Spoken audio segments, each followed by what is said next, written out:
I want you to add that people lens and to talk about the impact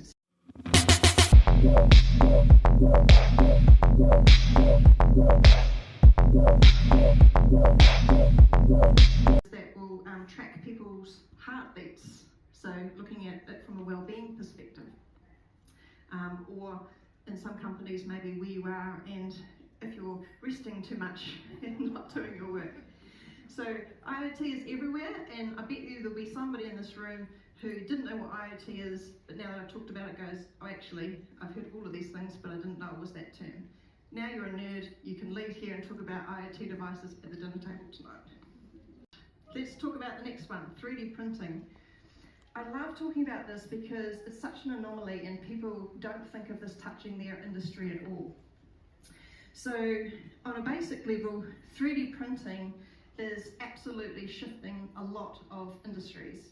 So the picture that I've got, oh yeah, might need to use it here, this one here.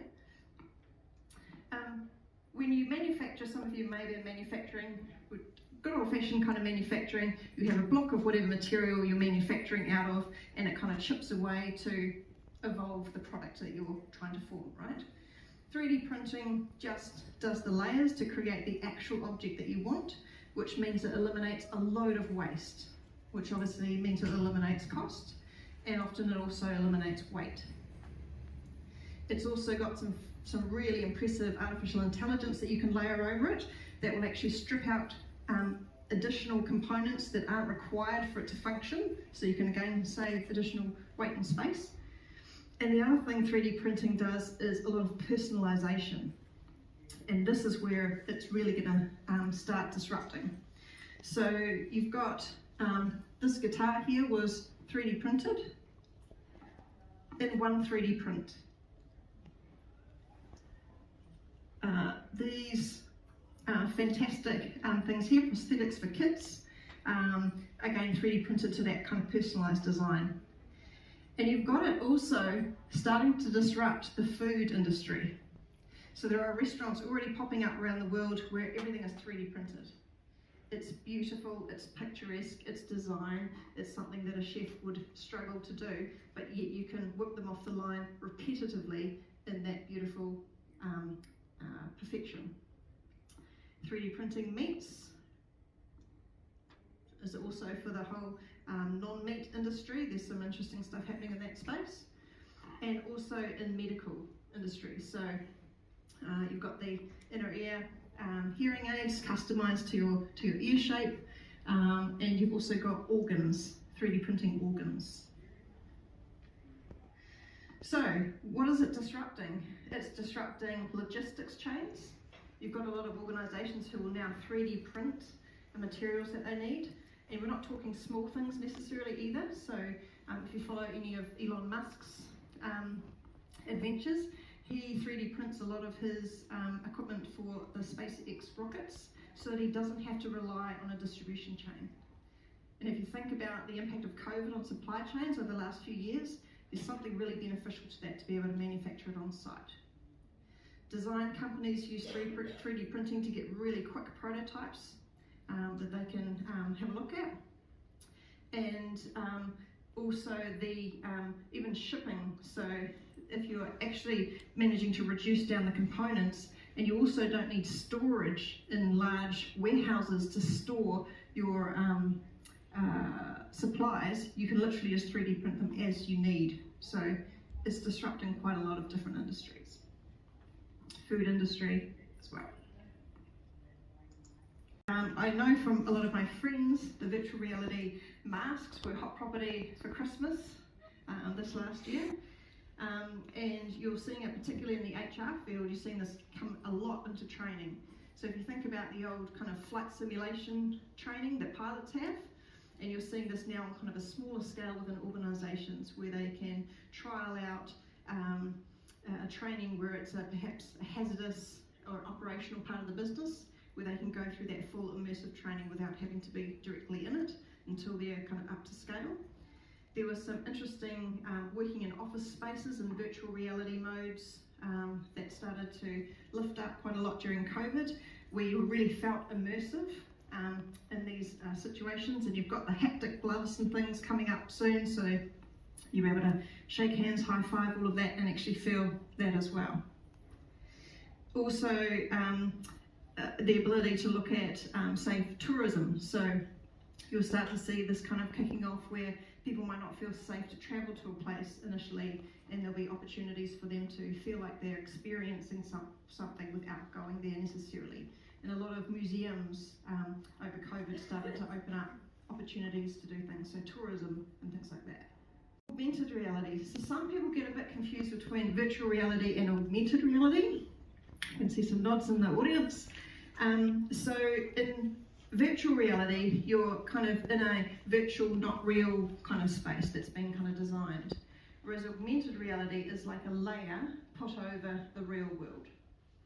And the best way of describing it, I know this was years ago, but you all know what I mean, Pokemon Go, was the best way of explaining. So again, people that say, never used augmented reality, sounds very technical, actually you probably did use it.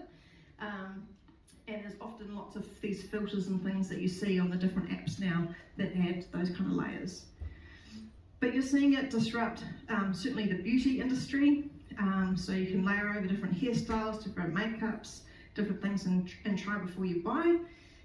Within cars, driving cars, different things layering over the top of this window screen. I was at a conference in Melbourne a couple of weeks ago, and this particular one here, I was looking at an organisation that uses augmented reality where they would struggle to send technicians out to fix mechanical elements because it might take a couple of days for them to actually travel there and fix it, and they couldn't really afford to have the downtime of that out of production. So they used glasses, augmented reality glasses, which they would send to their clients, and if something broke, they could literally put on these glasses, and in front of it, it would show a copy of whatever the technician was trying to display to them. So it might be a part kind of floating to explain this is where you put it, or it might be a screenshot of something that they needed to do in the settings, etc. And it also had a video camera that sent back to the technician what the person was actually doing. So they could say, no, not the red wire, the green wire, and fix it on the spot. So that's pretty amazing if you think any of you are in operational businesses, the impact of being able to get that kind of on the spot using this kind of technology. I also see opportunities to use it in organisations, particularly in HR, around training or onboarding. So I did a bit of a trial with one of my team when they started, where I put a whole lot of augmented reality around our building. So I sent her on a bit of a scavenger hunt, if you like, and as she got to these different places, she would scan it and it would come up with this information telling her about it and send her to the next part. So it was a bit more interesting than, let me show you where the toilets are, let me show you where the cafe is. And that was actually her highlight of her onboarding, was that kind of interactive experience. But think about that for health and safety. So maybe there's a particular item that I don't use very often, maybe once a year, and I come to use it and I'm like, crap, how do I use this again? I could just scan over it and the augmented reality comes up and says, you know, step 1, step 2, step 3, tip, watch out for this. Boom, on the spot, ready, go, I don't need a printout, it's operational, it makes it easy. Augmented reality.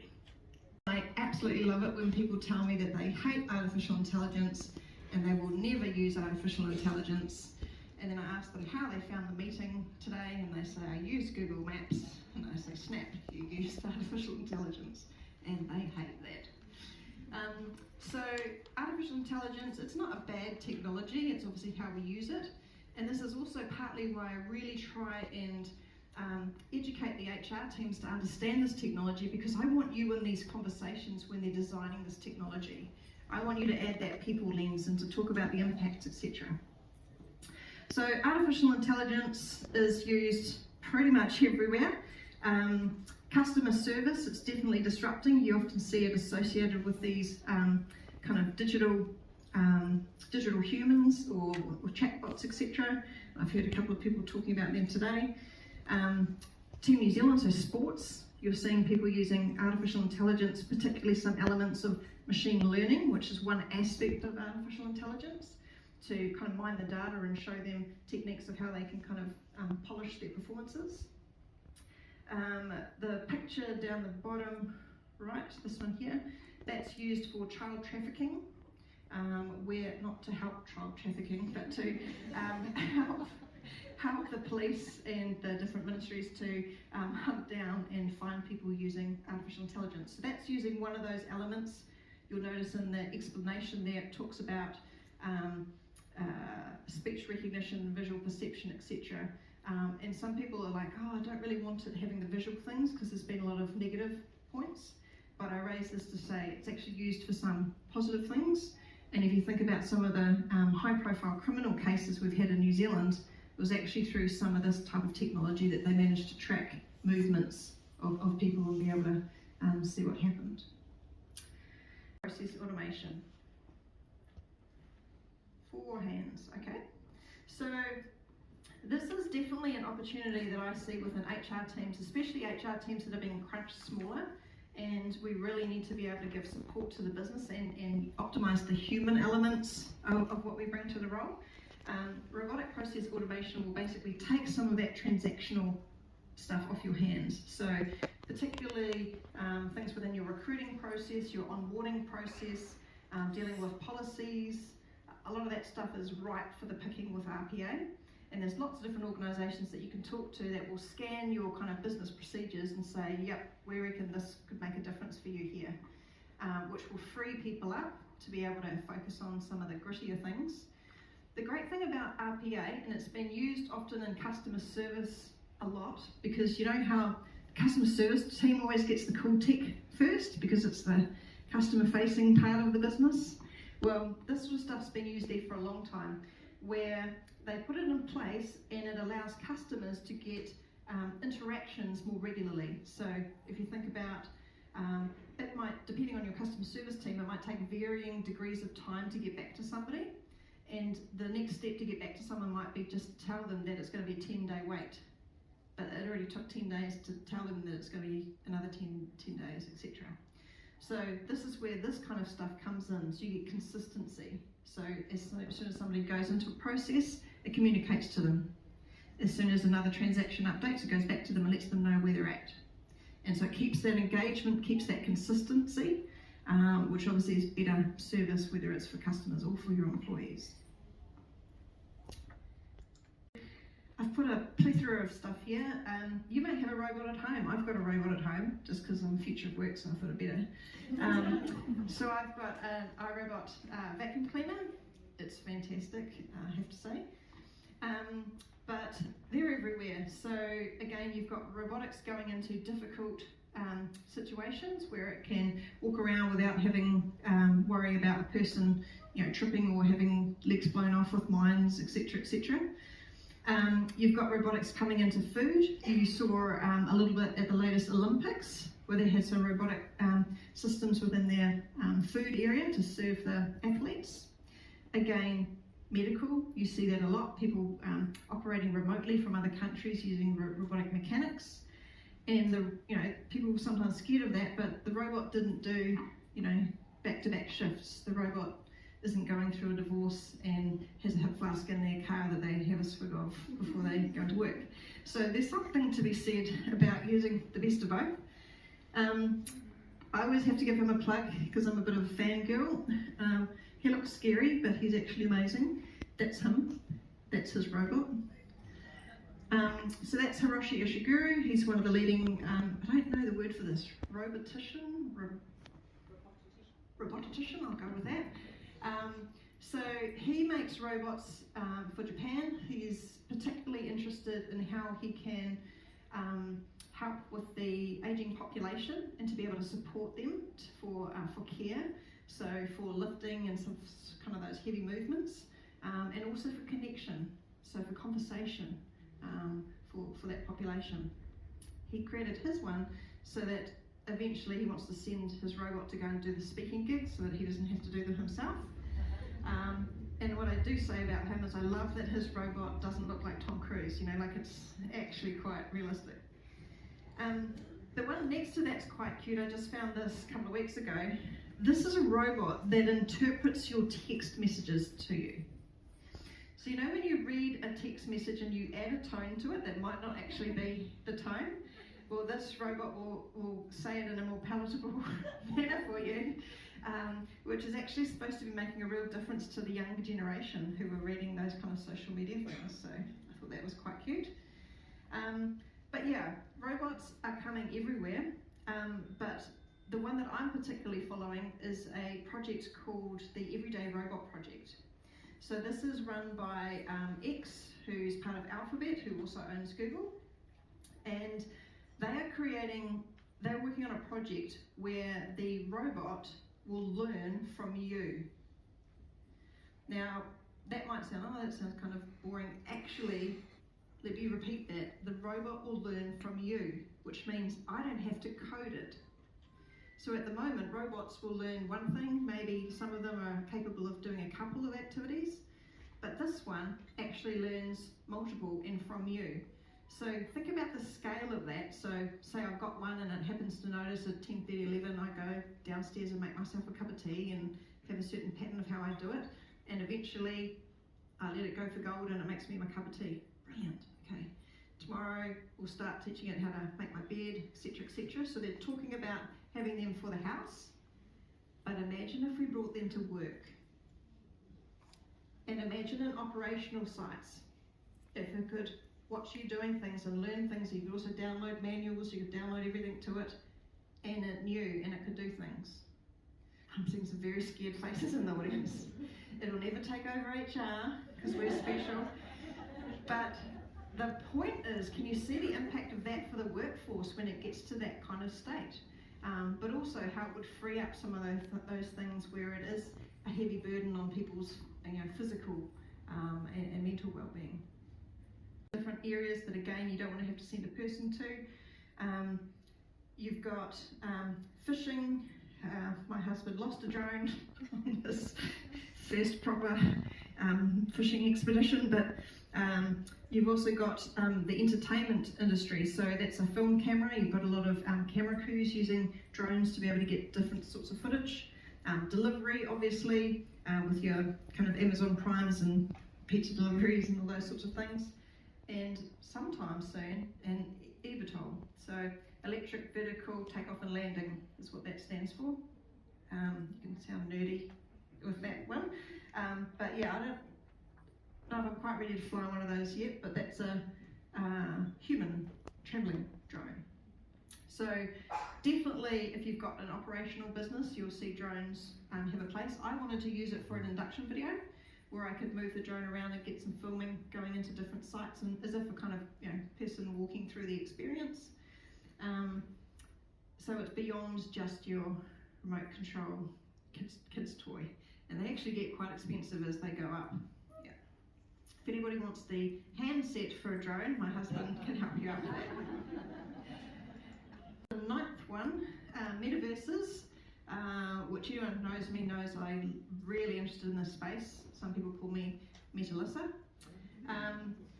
And there's lots of different kind of interpretations about what this is. The proper official term is that if you think about metaverses, the proper definition of it, we're not quite there yet, which is where you have multiple universes connected into this giant metaverse, where you can basically transport things between one to another. So if you've bought those fancy digital shoes in this platform, you can walk across and still have them in the next one.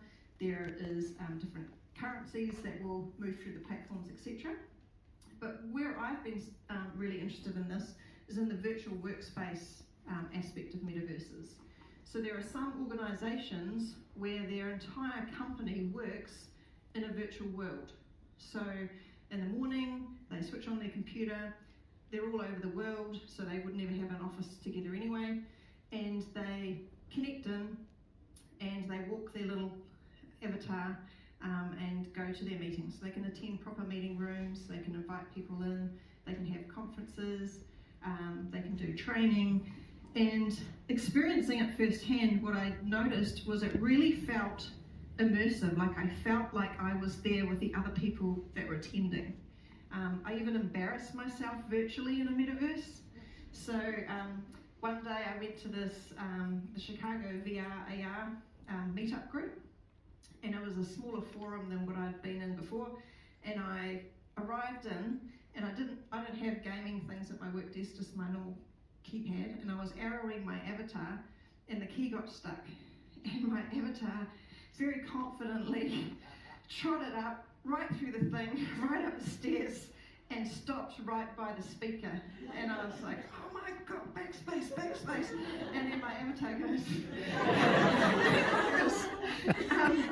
But I was quite grateful that it was this virtual world, but it also struck me about how, and of course it's got Melissa, NZ. Yeah. But yeah, it's really immersive. Companies are doing their whole training programs in here, induction programs. I've been talking to my work around creating a digital twin for the new building that we're about to move into next year, so that our people can actually experience it, walk around, go into the meeting rooms, have meetings, collaborate in these spaces before they're actually in their actual space. Also think about people doing interviews. They could even interview in the building, so by the time they actually start, so this is especially if you're in lockdowns or something and they can't get there, by the time they're there, they feel like they know it. And the good thing is, in these worlds, you're passing real people. So you're passing these other avatars, and you could stop and say, hey, how's it going, and have these conversations like the water cooler conversations that we all missed during lockdowns. So there's varying degrees of it. I put a picture of Roblox because, again, if any of you have kids, your kids have been playing in a bit of a mini metaverse. And the point of that is that they're going to hit the workforce at some point, and they're used to these worlds. They're used to operating in these worlds. Some people say, oh, these fairly new, it seems a bit of a fad. Well, the one in the middle is from a screenshot from Second Life, which has been around for over 18 years. And yeah, there are different variations. Some of them have photo heads because they're trying to go for a realistic. Other ones are saying, actually, you can be whoever you want, and you can, really show yourself with, green hair or blue hair or whatever it is that you want to do. But also think about the scale of planning a experience for your entire team digitally, where, let's just say it's St. Patrick's or something, you could change that platform in an instant that you would never be able to do quite to the same extent in a physical building, right? So, you arrive that day and these leprechauns are running around and there's pots of gold and, yes, my head goes there. You could do so many things in these worlds for engagement and keeping it interesting. So yeah, metaverses do have a place in the workforce. They're really great for conferences, and they're saving a lot of, obviously, environmental costs as well as monetary costs for connecting people in just a different way. I've been to beach parties in these metaverses. I've been to massive seminars. If you're interested, Verbella is probably the one that I've got my eye on the most. They're probably the most ahead. But yeah, lots of interesting stuff in this space. Travel companies are also looking at this. There's real estate companies looking at this, etc. Of that sheet you've got, hopefully you made any notes of any kind of insights that you got along the way. But I'm curious if your impact number has changed on any of them. If you had thought before, oh, I don't think IoT will reach us, and then you were like, oh, actually, we were talking about sensors the other day, and we were talking about, wouldn't it be useful if we knew whether our meeting rooms are being utilised, or wouldn't it be interesting if we could help with some of the well-being elements, or etc., etc. Or maybe you've never really thought about RPA, but actually your HR team are drowning in repetitive processes. So that is the end of